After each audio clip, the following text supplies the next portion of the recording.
আমাকে প্রথম যেদিন গ্রেফতার করেছিল কুষ্টিয়ায়, ওসি সাহেব আমারে ডাক দিয়ে বলে, হুজুর ক্ষমতার মালিক কে? বললাম আল্লাহ। আয়াত বলেন। আসাদুজ্জামান ওসি ওই সময় ছিল কুষ্টিয়া সদর থানায়। আল্লাহ ক্ষমতার মালিক, আয়াত বলেন কুলিল্লাহুম্মা মালিকাল মুলকি তুতিল মুলকা। আয়াতটা বললাম। আমার বলছো অর্থ বলেন। আল্লাহ যাকে চায় তাকে ক্ষমতা দেয়, যাকে ইচ্ছা তাকে ক্ষমতাকে নামিয়ে দেয়। কি বুঝলেন আয়াত দিয়ে? কি বুঝবো মানে? প্রধানমন্ত্রী এখন যে ক্ষমতায় আছে অবশ্যই আল্লাহ দিয়েছে।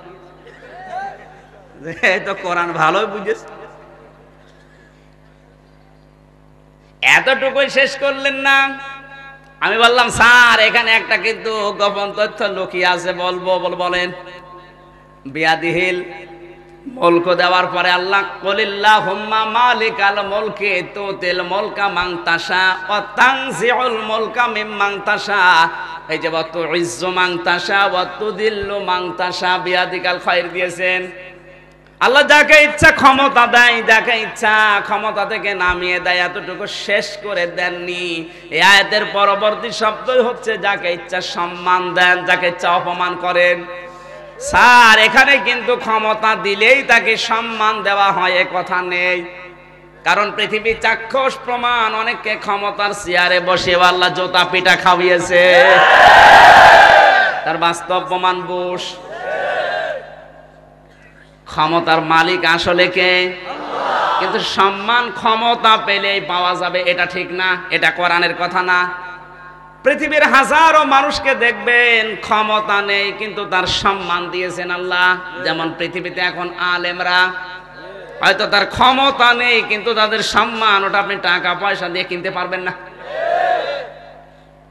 বিয়াদিহিল মুলক আয়াতটা যদি কেউ মন দিয়ে পড়ে, আমার মনে হয় ওর ভেতর থেকে যত অহংকার এই মুহূর্তে বের হয়ে যাওয়ার কথা যদি বুঝে পড়ে। ক্ষমতার মালিক কে? এটা যদি মন থেকে আপনি বলেন ক্ষমতার মালিক আল্লাহ, আপনার দ্বারা অন্তত কোনো উল্টা পাল্টা কাজ দুনিয়াতে হওয়া সম্ভব না। কত বড় ক্ষমতার মালিক আল্লাহ! এই যে রক্তের ভেতরে আপনার 5 প্রকার ক্যান্সার এখন ধরা পড়ছে। আমার আল্লাহ বলেন আমি যদি 1 প্রকার লাগিয়ে দেই, 14 বংশ বিক্রি করে একটা ঔষধের পয়সা হবে না। মস্তানি করো। আমি তামিলনাড়ু গিয়েছিলাম, সিলেটের এক ভাই দেখা, বললাম ভাই আপনি কতদিন আছেন? বলছে 13 মাস। কি হয়েছে আপনার? পায়ের নিচে একটা ফুসকুড়ি হয়েছিল। ঢাকাতে দেখালাম, ডাক্তার বলছে অসুবিধা নেই, 1 বছর পরে দেখি না ভালো হয় না, আরো মোটা হয়। এই ভারতের তামিলনাড়ুতে আজ 13 মাস 1,31,00,000 টাকা আমার চলে গেছে। গতকাল রিপোর্ট দিয়েছে ডাক্তার যে রক্তের ভেতরে 5 প্রকার ক্যান্সার হয়, আমার 1 প্রকার হয়েছে, আমি নাকি আর বাঁচবো না। ক্যান্সার হয় কেন, এর থিওরি কি দিয়েছে ডাক্তার? কম্পিউটার থেকে যেগুলো দিয়েছিল রিপোর্ট আমাকে দেখালো, দেখলাম প্রথমেই কোরআনের একটা আয়াত লেখা,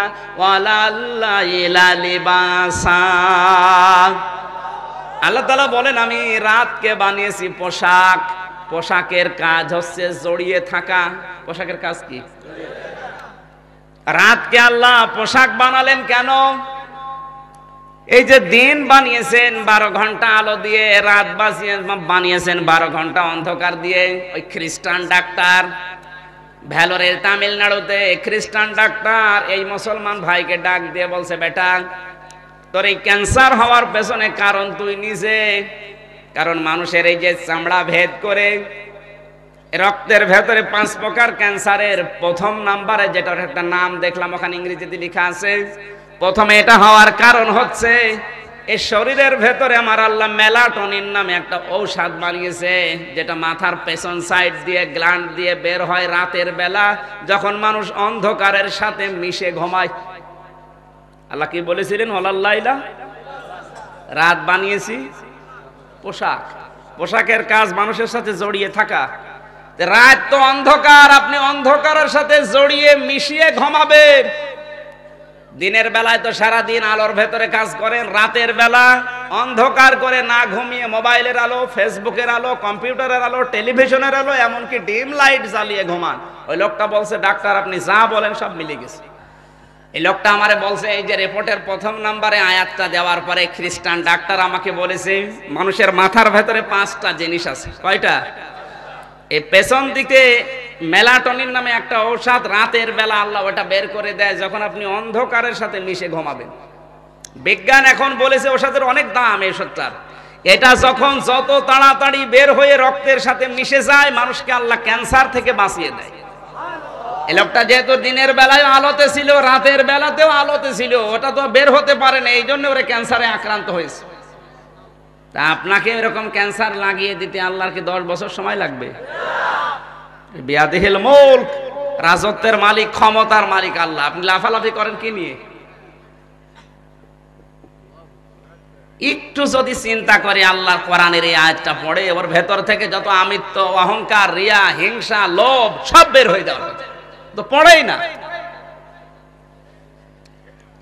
বলতে বলতে আল্লাহ আলা কুল্লি শাইইন কাদির দিয়েছেন, শুধুমাত্র তোর জীবনের উপরে না, যত কিছু আছে দুনিয়া আখিরাতে সব কিছুর উপরে আমি আল্লাহর পাওয়ার চলে। কার? আরো জোরে বলেন। এই পৃথিবীর তুলনায় আল্লাহর বড় বড় কত সৃষ্টি আছে। আমি একটু উদাহরণ দেই। এই যে বাংলাদেশ 64টা জেলা নিয়ে এটা বানানো। কয়টা? তার ভেতরে লক্ষ্মীপুর মাত্র একটা জেলা। এই জেলার চাইতে কত বড় বড় জেলা বাংলাদেশে আছে, তার তুলনায় লক্ষ্মীপুর খুব বড় জেলা না, একেবারে ছোট জেলা মনে করেন। এই জেলায় কতগুলো থানা আছে, তার ভেতরে এই রায়পুর একটা থানা। এই রায়পুরে হাজারো গ্রাম আছে, এর ভেতরে হায়দারগঞ্জ একটা গ্রাম। এই গ্রামে হাজার হাজার বিঘা জমি আছে, তার ভেতরে এইটা একটা জমিন। এই জমিনে হাজারো মানুষ আছে, তার ভেতরে আপনি একজন। শুধুমাত্র বাংলাদেশের এই এরিয়ার তুলনায় আপনি যেখানে বসে আছেন, আপনি কি বলেন? কিছুই না। তারপর এই বাংলাদেশের 64টা জেলার তুলনায় ভারত এই বাংলাদেশের চাইতে 29 ডবল। কত? 29টা বাংলাদেশ জোড়া দিলে যত বড় হবে, ভারত একা অত বড়। এই বাংলাদেশের চাইতে 59 ডবল হচ্ছে আমেরিকা। কত? 59 ডবল। ওই সমস্ত দেশের মানুষ মনে করে বাংলাদেশ দেশ না, একটা পাড়া। পাড়া না? এইরকম রাষ্ট্রের সংখ্যা আছে পৃথিবীতে 228টা।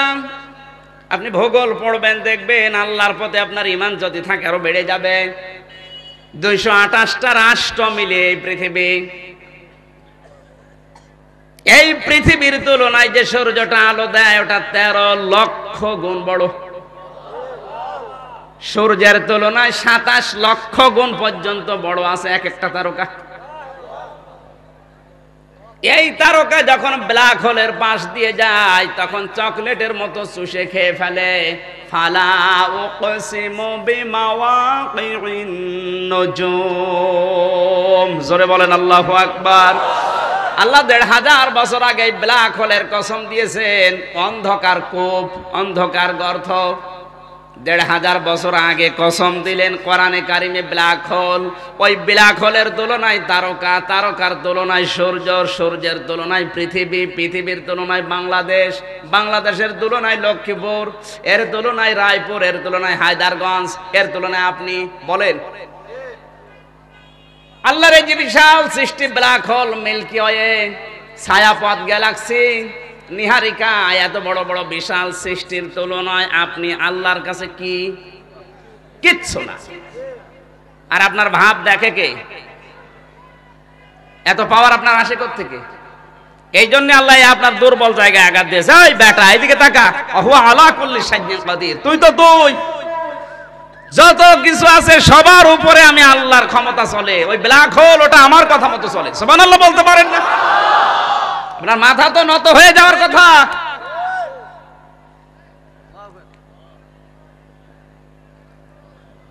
আল্লাহ রাব্বুল আলামিন শুধু ক্ষমতায় নিজের হাতে রাখেননি, তার যে ক্ষমতার বন্টন গুলো মানব দেহের ভেতরে। আমি একটা বিষয় পরে 12টা বিষয় পরীক্ষা করে একটা বলছি।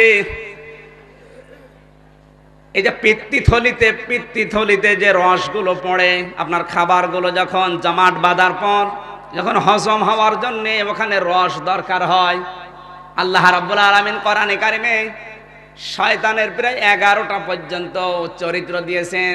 শয়তানের 1 নাম্বার চরিত্র হচ্ছে শয়তান হচ্ছে অপচয়কারী।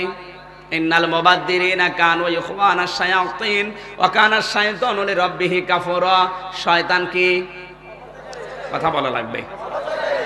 আল্লাহ পাক যদি কোনো বিষয় অপচয় করে তাহলে তো এই আয়াত বলা তার দ্বারা ঠিক হয়নি। আল্লাহ যে অপচয় করেন না, তার মানব দেহের ভেতরে 12টার আমি একটা বলছি। একটা হচ্ছে এই মানুষের খাবারগুলো হজম হওয়ার জন্য পিত্তথলির রস দরকার। বিজ্ঞান এখন জানিয়েছে, আল্লাহ এই আয়াতের ব্যাখ্যায় আছে আধুনিক তাফসিরে, আল্লাহ রাব্বুল আলামিন মানুষের পেটের ভেতরে এই যে রসটা, এটা দামি রস, এটার দ্বারাই খাবার হজম হয়।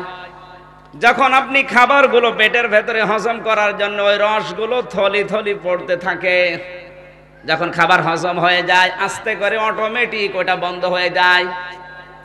আবার যখন খাবার আপনি খাবেন ওটা অটোমেটিক চালু হয়ে যায়। আল্লাহ পাক যদি ওটা একেবারে ডাইরেক্ট করে দিত, রস পড়তেই থাকতো, অপচয়ের শামিল হতো, আল্লাহর নিজের কথার সাথে কাজের মিল থাকতো না। আল্লাহ পাক যে কত বড় পাওয়ারের মালিক আর ওর বন্টনের সঠিক বন্টনের মালিক, আমি শুধু এই 12টার ভেতরে একটা বললাম। মাথা নত হয়ে যাবে যদি আপনার বিবেক থাকে। আল্লাহ তার বড়ত্বের, মহত্বের, বিশালত্বের কথাগুলো বলতে বলতে মানুষকে জানাচ্ছেন আমি কিন্তু তাবারাকাল্লাযী বিয়াদিহিল মুলক। তাবারাকা শব্দ এই জন্য আল্লাহ ব্যবহার করেন, পৃথিবীতে মানুষ যত রকমের দোষ আল্লাহকে দিতে পারে, সব দোষ থেকে আমার আল্লাহ পবিত্র, মুক্ত। জোরে বলুন সুবহানাল্লাহ। আল্লাহ তার বিশালত্বের, মহত্বের, বড়ত্বের কথাগুলো বলতে বলতে হঠাৎ আলোচনার লাইন তিনি কেটে দিয়েছেন এবার আমাদের জীবনের দিকে। আল্লাহ তাআলা তার বিশালত্বের, বড়ত্বের, মহত্বের কথা বলতে বলতে এবার আমাদের জীবনের দিকে ইঙ্গিত দিয়েছেন। আল্লাযী খালাকাল মাউতা ওয়াল হায়াতা। তিনি কোন আল্লাহ? এতক্ষণ পর্যন্ত আমি টাচ দিয়েছি আল্লাহর পাওয়ার কি কি কথা বোঝা যায়নি? ওই আল্লাহ যিনি আমাদের মউত এবং হায়াত বানিয়েছেন। আগে মউত না হায়াত? এই জবাব দেন, আগে মউত না হায়াত? মউতের কথা কেন দিলেন?